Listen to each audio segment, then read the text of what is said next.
Duhet theksuar që kryeministri Rama ka bërë hapa të tjerë përpara, duke futur përveç asaj futjes së softverit i quajtur Diella, e cila do të bëj klasifikimin dhe shpërndarjen e fondeve për tenderat publik që do të zhvillohen,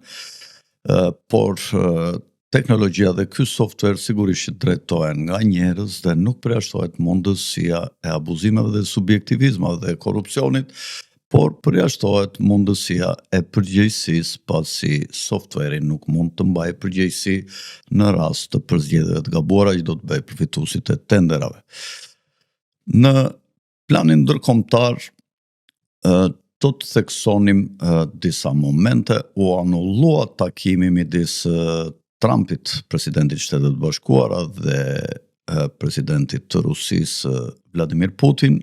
që sipas një deklarate që bëri presidenti Trump, do të zhvillohej një takim në Budapest, i cili u anullua dhe presidenti Trump deklaroi që do të shtrëngojë përsëri sanksionet pasi me Putinin pasi ndahet nga një bisedë e mirë në telefon, ai nuk realizon asnjë gjë nga ato që thotë, dhe gjuha e vetme që ai njeh janë sanksionet dhe ashpërsia e qëndrimeve, deklaroi pak a shumë presidenti Trump mbas këtij zhgënjimi të anullimit të takimit. Njëkohësisht